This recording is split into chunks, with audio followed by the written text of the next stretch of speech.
Good afternoon. Today we have a very special guest on the Horace Henry Show, the Senator Leroy Johnson, who is an Atlanta civil rights icon and legend in his own right.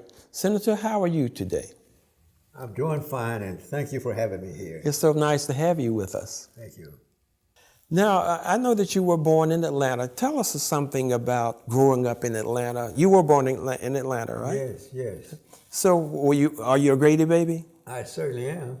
I was born at Grady Hospital, July 28, 1928. What is so significant, I think, about my having been born at Grady is when I turned about 12, I was told that the doctor who was in charge of the area where I was born and delivered the babies said to one of his colleagues, "We have 40 years to put up with this kind of folks." What was he referring to? He was referring to black people that he had brought into the world, and that he had 40 years to put up with these kinds of people. Well, I am sitting here having an interview with you, and I have outlived his prediction. He That's gave great. us only 40 years, and I'm 87 now. So he was saying that the average lifespan for a black person was about 40 years? That's what he was saying. Uh-huh. But fortunately for me, I made him out not telling the truth. And so it's a real pleasure for me to be here, having been born in Atlanta at Grady Hospital in a segregated society. And I have watched, and with great real pleasure, how we have moved from a completely segregated society to one which is now open and free. And notwithstanding that, we still have a long way to go. But we've come a long way without any question. And I've had the pleasure of going to high school here in Atlanta. Where did you? Booker T. Washington High School. Mm-hmm. And in my high school class, there was 41 boys and girls. Notwithstanding that, we had committed teachers who were insisting that we do better than we should. We should always do better than we were doing. Mm-hmm. And I left Washington High School and went to Morehouse College. I've made two great decisions in my life. One of them was to go to Morehouse College. And I went to Morehouse College during the tutorship of Benjamin E. Mays. Mm-hmm. And according to Dr. Samuel Cook, I was at Morehouse during Morehouse golden years, and that is under the leadership of Dr. Mays. I discovered who Leroy Johnson really was at Morehouse. And it was at Morehouse that I made a commitment to social justice and to human rights, and a campaign against segregation and discrimination. The second decision I made was to marry Cleopatra Johnson, who was a Spelman student at Morehouse. I was a sophomore at Morehouse, she was a Spelman, and I met her at Morehouse, and we had a courtship, and we've now been married for 6 to 7 years. Oh, wow. So she's the queen. She's my queen. Yes. And those are two great decisions.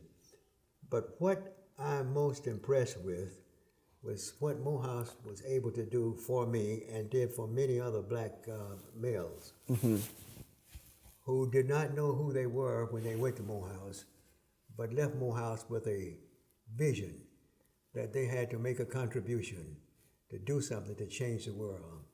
Let me tell you a story that I will never forget. Born in Atlanta, born at Grady Hospital, in a segregated society, and I had unfortunately and not willingly accepted segregation. I used to go to the Fox Theater.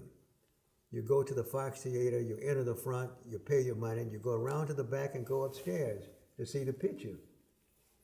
And I did that consistently until I went to Morehouse. I was accepted at Morehouse on a Monday, 1945, and I went to class on Tuesday. And I was sitting on the front seat in front of the podium, and Dr. Mays was the speaker. And his topic was segregation is evil. And he talked to Morehouse men. He said Morehouse men must never accept segregation.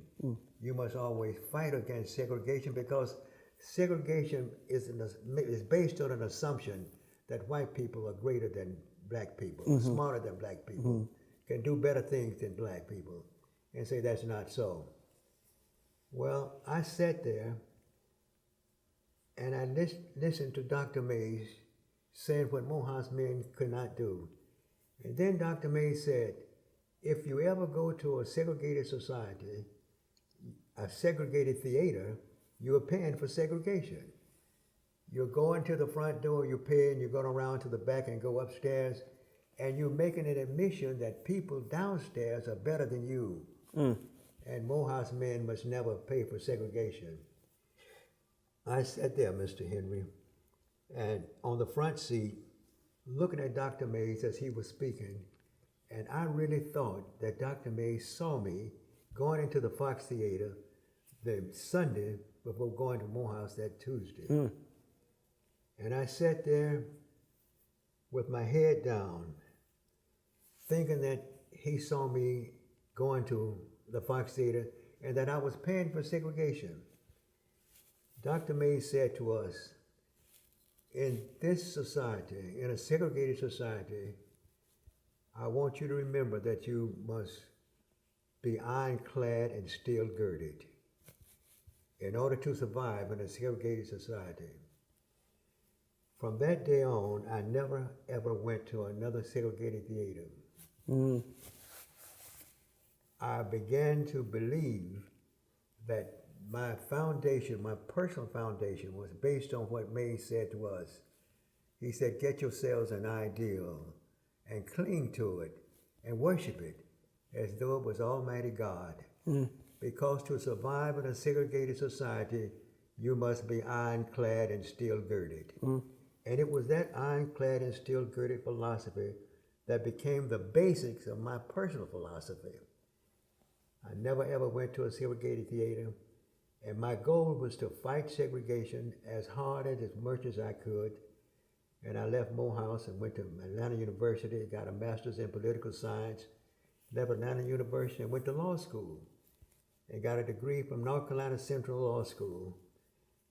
And my goal was to change the system. And I got that idea from Morehouse College.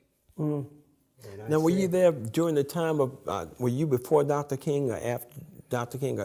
I know you all were in Sale Hall at that point. Yes, and I was there during the time of Dr. King was there. Martin Luther King was a member of the graduating class of 1948. I was a member of the graduating class of 1949. But in 1948, Martin Luther King Jr. represented Morehouse at the NAACP convention as a delegate. And in 48, I represented Morehouse as an associate delegate at the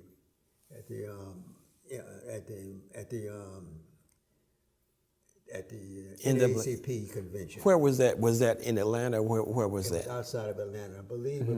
I'm not going to say Chicago, but it was up north. Okay. See, but he was a class of 48. So y'all interacted with one another. Yes, very much so.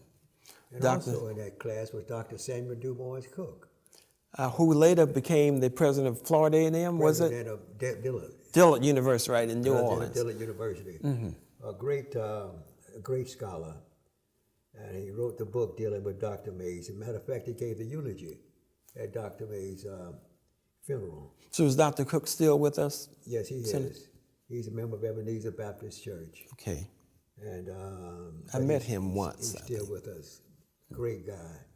Now let me ask you, as you were growing up, what kind of experiences before you went to college, what kind of experiences did you have with growing up in Atlanta?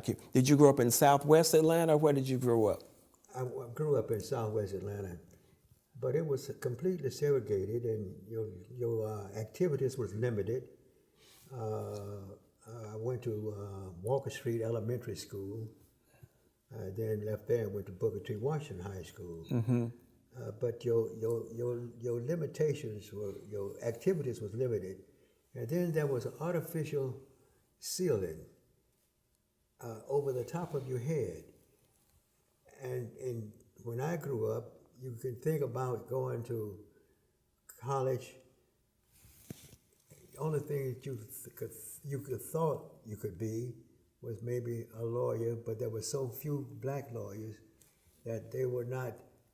It was not prevalent, that you could even do that. But black people was working on the railroad and the organization that they like being Pullman porters Pullman and porter, and things like that, or teacher, you could be. But the thing that bothered me about segregation and about the time that I grew up was that there was an artificial ceiling over your head that you can only go so high. That ceiling is now broken. yes. Today, you can go as high as your ambition is based on what your goal may be, And if I had to choose a period in which to live, I would choose to live in this period of history because you have no artificial ceiling. You can be what you want to be based on how hard you work, based on the knowledge that you have, and what your goals are.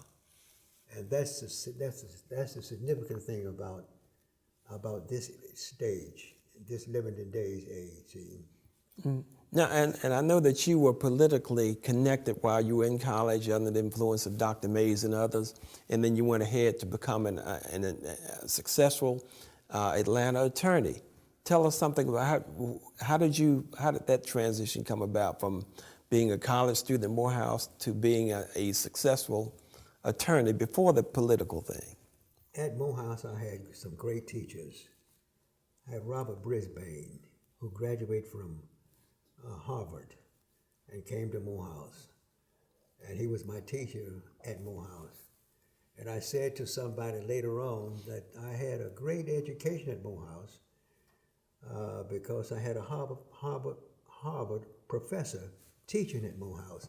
So I got to mix Harvard and Morehouse together. I see. And it was under Brisbane that I got interested in political science. We had on the campus a political rally, Democrat, Republicans, and Progressive, and I got involved in that process. And it's from that process I got interested in politics. And I went on to Atlanta University, and Dr. Boyd, who was president of NAACP, was my professor of political science at Atlanta University. And he influenced me and others to enter law school so you could be prepared to fight segregation. And I did that. I graduated from law school in 1957. And was that around the time of Rosa Parks and this Montgomery, Alabama bus boycott thing? Was that? Came up right after that. Yes. And I got involved in A.T. Walden, who was one of the great lawyers in Atlanta and a fighter for civil rights, became my mentor. And he was the first black lawyer in Atlanta, A.T. Walden. But under his influence and others, I thought that the law was an answer to solving many problems that we had. And I began to work hard and to study law. And when I came out of the school, out of the law school, I went to the district attorney's office, and was the first black to have an appointment in the district attorney's office in Fulton County. And I worked there for several years, and then I passed the Georgia bar. And when I passed the Georgia bar, I then opened my own office and began practicing law. Were you, did you have any kind of a relationship with Attorney Halliwell? I knew Halliwell well. As a matter of fact, when I was in school, before going to school, I had a ticket for speeding or something, parking in the wrong place. And when I was in law school, I got a notice from the court that I had to be in court at a certain time to face this ticket that I received for parking the wrong place or for something. And I called Don Halliwell. I said, Don, I says, I'm in law school and I got a date to appear in court, and I don't want to have to leave here and come back to Atlanta, leave North Carolina, come back to Atlanta. Can you handle it for me? And I says, I'll scrap up some money somewhere and pay you. He said, let me handle it, Leroy. And about 3 weeks later, he called me back and says, look, we got the whole case dismissed. And I said, well, look, I'll try to send you some money. He said, I don't want you to send me anything. I want you to work hard and study and become a great lawyer. Oh, wow, great. And I never will forget that for Don Halliwell. He pulled me out of a situation and then didn't charge me a dime, but says, you do owe me something. You owe me your commitment to work hard, become a good lawyer. And of course I did that. That was a challenge for you from him. Yeah. Now, and how long did you practice? I know you're a lawyer now, but how long did you actively practice law before you went into politics? Well, I practiced law basically for 54 years. I retired in 2012, but I practiced law for 54 years. But I practiced law for about 3 years or 4 years before I went into politics. Mm-hmm.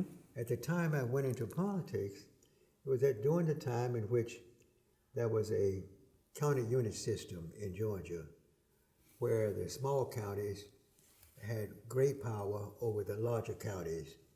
So Fulton County had less power than 3 counties in South Georgia, not with population far less than greater than Fulton County.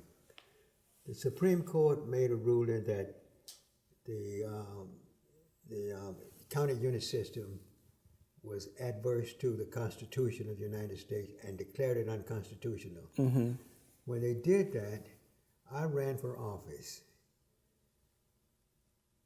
There had not been a black person in the legislature of Georgia in 100 years, nor a black person elected to any southern legislature in 100 years. So I ran in 1962, and I got elected in 62. I took office in 63. And in the class of 63 was the former President of the United States, Carter, Jimmy Carter was in that class. Carl Sanders was the governor. Mm-hmm. Governor Sanders.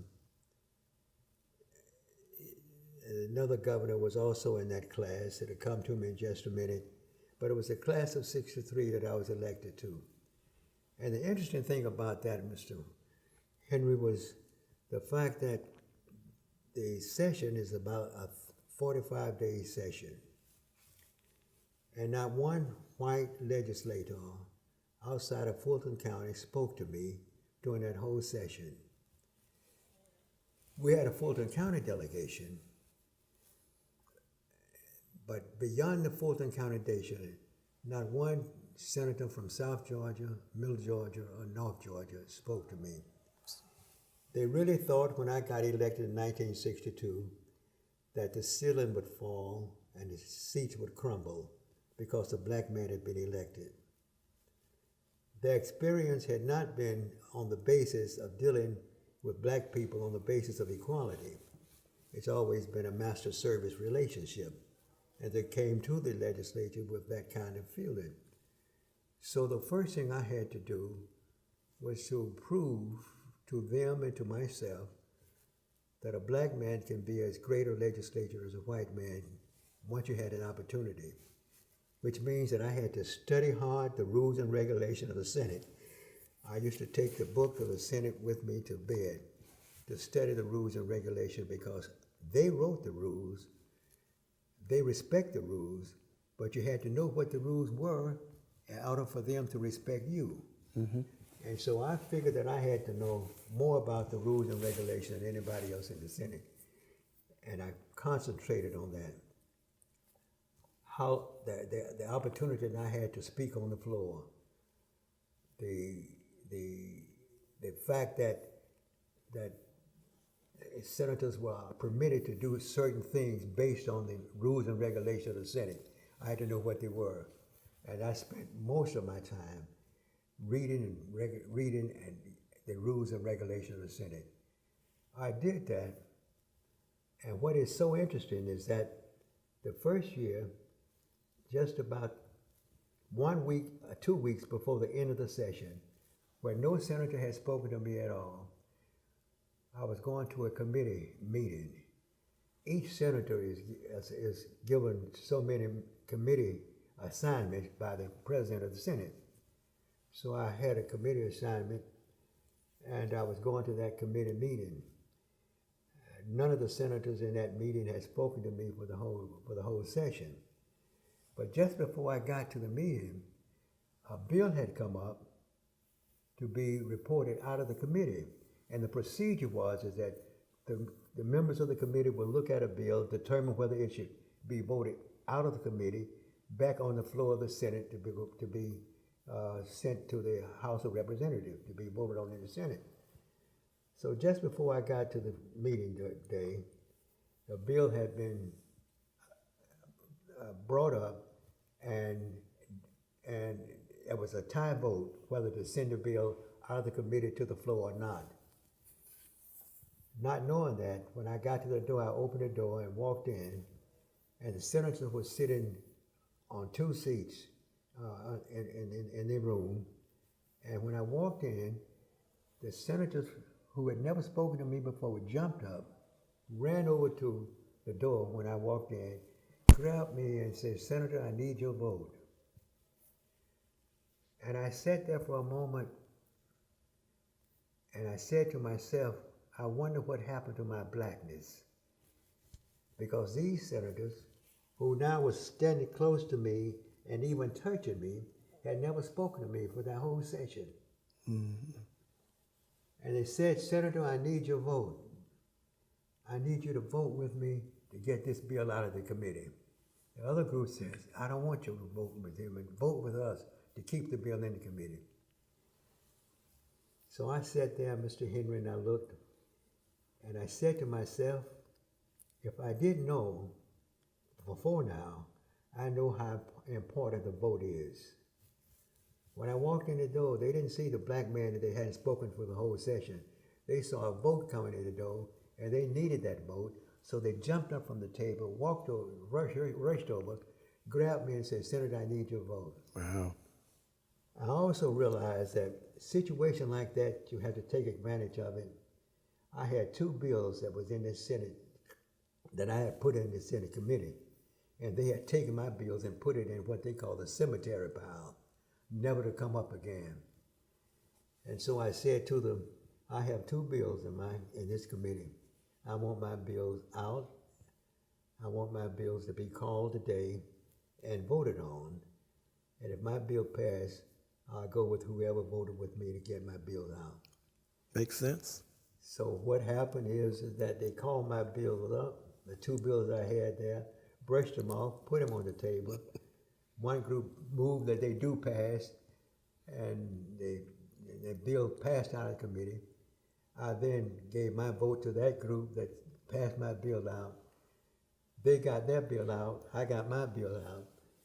And I learned one thing in politics, that you get in politics not what you deserve, but what you can negotiate. Great words of inspiration, Senator Johnson.